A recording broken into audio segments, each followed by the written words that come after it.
Hi everyone. बच्चों, इससे पहले हमने जो वीडियोस करी हैं नेशनल इनकम से, उसमें हमने बहुत कुछ नेशनल इनकम के बारे में, उससे रिलेटेड कॉन्सेप्ट्स पढ़े, कैसे नेशनल इनकम कैलकुलेट की जाती है तीनों मेथड से, वो हमने किया। और आज हम, क्योंकि ये चैप्टर ऑलमोस्ट हमारा ख़त्म है, बस इसके छोटा सा जो टॉपिक बचा हुआ है उससे और कवर कर लेते हैं कि इन तीनों मेथड्स में हमने ये तो देख लिया कि इन तीनों मेथड से आपको कैसे नेशनल इनकम कैलकुलेट करनी है, पर कुछ ऐसे प्रिकॉशंस हैं जो हमें ध्यान में रखने पड़ते हैं जब आप इन मेथड से नेशनल इनकम कैलकुलेट करेंगे। तो आपके जो तीनों मेथड हैं, फर्स्ट वैल्यू एडेड मेथड, उसमें क्या प्रिकॉशंस लेने हैं, क्या इनकम मेथड में और क्या एक्सपेंडिचर मेथड में, वो हम डिस्कस करेंगे आज। ओके, तो ये आपका इनके बेस के कुछ क्वेश्चंस आपके 1 मार्कर्स में भी आ सकते हैं या आपको किसी क्वेश्चन में कंफ्यूज करने के लिए भी आ सकते हैं। तो ये करने से आपकी क्लैरिटी हो जाएगी। क्लियर? तो हम वैल्यू एडेड मेथड का स्टार्ट करते हैं कि कौन कौन सी चीज़ें हैं जो आपको ध्यान रखनी है वैल्यू एडेड मेथड में। पहली चीज़, intermediate goods are not to be included in national income. ठीक है, ये एक पूरा क्वेश्चन भी आपका एग्जाम में आ सकता है 3 मार्क्स में कि what are the precautions which we need to take while calculating value added method से आप नेशनल इनकम जब कैलकुलेट कर रहे हैं। तो ये क्वेश्चन भी बन सकता है 3 मार्क्स के इसमें, तो आपको ये लिखने पड़ेंगे। तो पहला जैसे है कि इंटरमीडिएट गुड्स को आप नहीं इंक्लूड करेंगे। क्यों? वो आपने इसके फॉर्मूले में भी देखा है कि हम जो हमारा टोटल वैल्यू ऑफ आउटपुट होती है उसमें से हम इंटरमीडिएट कंजम्पशन को सब्ट्रैक्ट करते हैं, क्योंकि इंटरमीडिएट कंजम्पशन को ये माना जाता है कि वो एक रॉ मटेरियल या कोई भी चीज़ है जो आपके फाइनल गुड्स बनने में हेल्प कर रही है बेसिकली। तो फाइनल गुड्स में ऑलरेडी वो इंक्लूडेड है। ठीक है, तो इसलिए आप उसको ऐड नहीं करेंगे, उनको हम सब्ट्रैक्ट कर देंगे इंटरमीडिएट गुड्स को। क्लियर? सेकेंड आता है sale and purchase of second hand goods. जितने भी सेकेंड हैंड गुड्स हैं उनकी सेल और परचेज को आप नहीं इंक्लूड करेंगे, not included. Keep this in your mind, sale and purchase of second hand goods not included. ठीक है, उसको आपको ध्यान ही नहीं देना। हाँ, अगर सेल और परचेज में कोई आदमी कमीशन का काम करता है या ब्रोकर है, तो उसकी तो उस इनकम है बेसिकली उस इंसान की, तो उसको आप ऐड करेंगे, उसके लिए वो इनकम है। बट नॉर्मल उस गुड को आप नहीं लेंगे, सेल और purchase of second hand good जो होगा उसको नहीं लेंगे। हाँ, कोई थर्ड पार्टी अगर ब्रोकर या कमीशन लेती है उस चीज़ में, तो वो उसकी इनकम में ऐड होगा जब उसकी इनकम कैलकुलेट करी जाएगी, इनकम के पार्ट में माना जाएगा। Clear? Next, production of services for self consumption not included.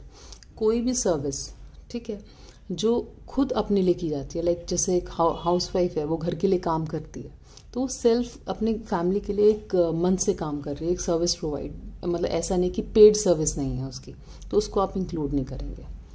ठीक है, तो इस तरह का काम जो इंसान अपने घर के लिए करता है, अगर कोई लेडी अपने बच्चों को पढ़ाती है घर पे, तो उसको इनकम का पार्ट, उसकी इनकम को नहीं कैलकुलेट करके ऐड करा जाएगा। ठीक है, production of goods for self consumption.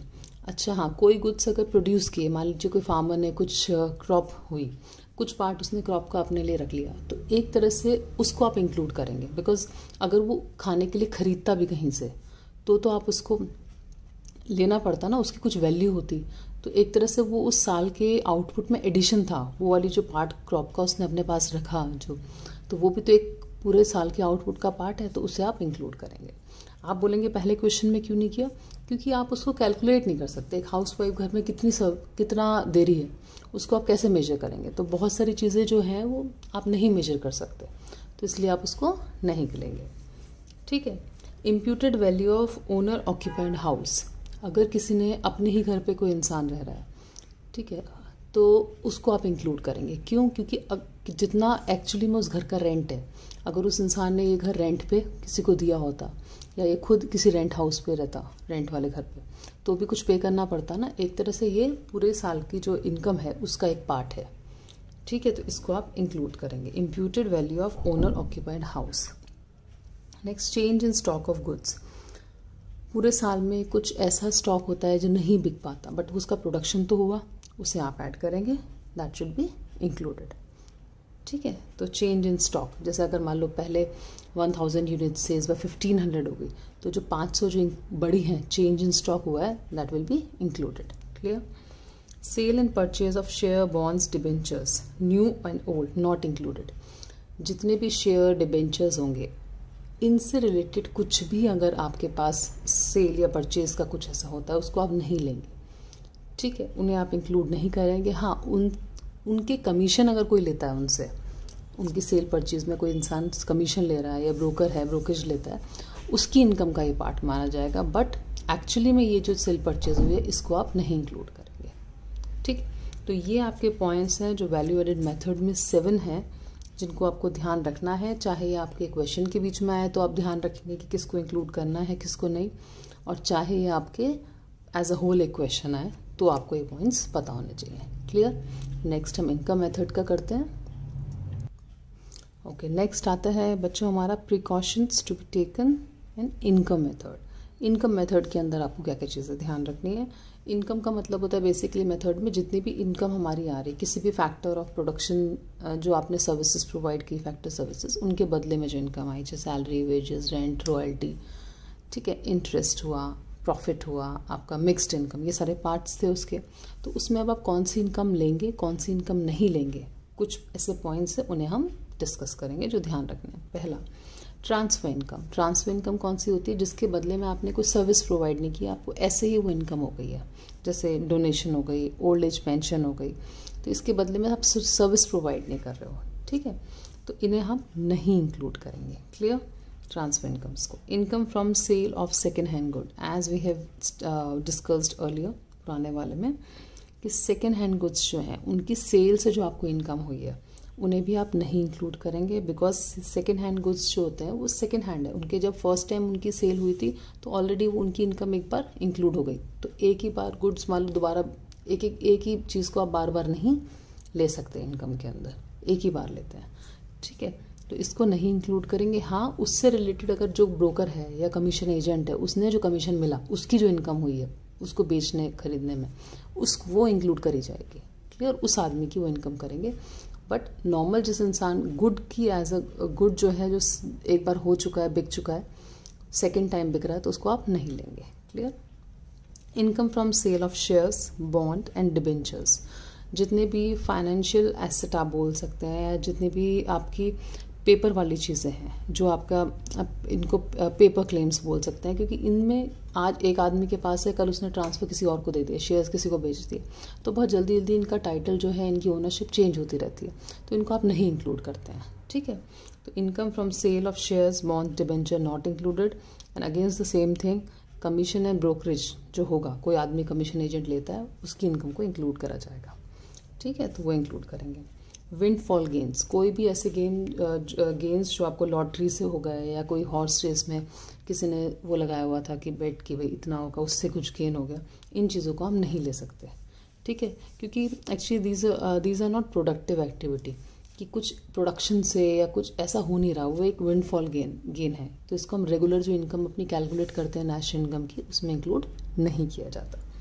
Imputed value of services provide by owner of production unit, अगर कोई अपनी ही चीज़ से किसी को इनकम हो रही है, अपनी ही किसी सर्विस से, इम्प्यूटेड बोला जाता है उसको आप इंक्लूड करेंगे, ठीक है। जैसे मान ली किसी के पास बहुत कैपिटल है, अपनी कैपिटल उसने बिजनेस में लगाई, उसको उससे इंटरेस्ट आ रहा है, तो वो जो इंटरेस्ट आ रहा है वो ऐसा नहीं कि उसकी अपनी कैपिटल थी, उस पर इंटरेस्ट है तो हम नहीं लेंगे, उसको हम लेंगे, क्योंकि उसकी अपनी कैपिटल उसने एज अ फैक्टर सर्विस दी बिजनेस में, अब उसको उससे इनकम हो रही है इंटरेस्ट से, तो उसको आप इंक्लूड करेंगे, ठीक है। And right is payment out of pass saving, interest tax, gift tax अगर पे किया गया है, पेमेंट हुई है, तो इसको आप नहीं लेंगे, ठीक है, क्योंकि एक पुरानी सेविंग से आपका पे कर रहे हो आप, तो ये ऑलरेडी एक आपकी सेविंग थी जिसमें से पे किया टैक्स सब, तो these will not be included. Clear. तो ये हमारे इनकम मेथड्स हैं, इसमें आपके 6 पॉइंट्स थे, आई होप आपको अच्छे से समझ आ गए हैं। क्लियर। बहुत सिंपल है, रिपीटेड है, तो आपको कुछ अलग से बहुत ज़्यादा इनमें करने की मेहनत की कोई ज़रूरत नहीं है, ना बहुत ज़्यादा दिमाग लगाने की ज़रूरत है, बस एक एक बार आप रीड कर लें, आपको वो माइंड में सेट हो जाएंगे। क्लियर। अब नेक्स्ट एक्सपेंडिचर मेथड का कर लेते हैं। ओके, लास्ट है हमारे प्रिकॉशंस ऑफ एक्सपेंडिचर मेथड। ये भी बहुत सिंपल है, सेम आपके पुराने मेथड्स की तरह जो हमने करे हैं, जैसे expenditure on intermediate goods. Intermediate goods पे जो भी खर्चा हुआ है that will not be included, पहली बात, ठीक है, क्योंकि वो हम फाइनल गुड में ऑलरेडी वो खर्चा ऐड कर चुके हैं। Transfer payments not included. अगर आपने किसी को वन साइडेड पेमेंट करी है, वहाँ से कोई सर्विस नहीं मिली थी, फिर भी आपने पेमेंट करी, that is transfer payment. Gift दिया किसी को, तो वो हमारा खर्चा आप इनकम कैलकुलेट करने में नहीं किया जाएगा। ठीक है। Purchase of second hand goods, अगर आपने कोई सेकेंड हैंड गुड्स खरीदे तो वो भी आपका खर्चा नहीं माना जाएगा। क्यों? क्योंकि वो ऑलरेडी कभी जब किसी ने परचेज़ करी होगी फर्स्ट टाइम, तो उस टाइम ऐड हो चुका था उस गुड का खर्चा, तो बार बार आप उसको रिपीटेडली नहीं ऐड करेंगे। एंड सेम कमीशन या ब्रोकरेज उसके लिए कोई आदमी ले रहा है, किसी को पे करना पड़ रहा है, that will be added. Clear. Purchase of financial asset जैसे शेयर्स, बॉन्ड, डिबेंचर्स, इनको आप इंक्लूड नहीं करेंगे बिकॉज इनका बहुत जल्दी जल्दी टाइटल चेंज होता है, मतलब आज किसी के नाम है, कल किसी के नाम होगा, तो इनको हम नहीं लेते हैं। Clear. Expenditure on own account production for self consumption, कोई भी चीज़ अपने पर्सनल यूज़ के लिए अगर आप एक्सपेंडिचर कर रहे हैं, दैट विल बी इंक्लूडेड, क्योंकि वो एक खर्चा तो है ही, तो that will be included.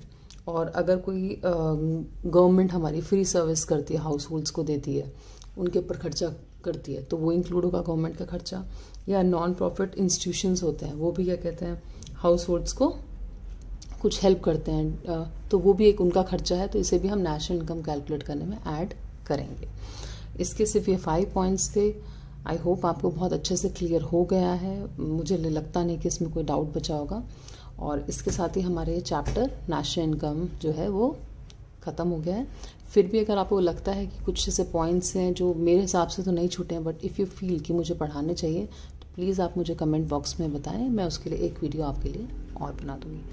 Thank you so much. और अगर आपको ये वीडियोस यूज़फुल लगती हैं, please share them with your friends, और थैंक यू सो मच।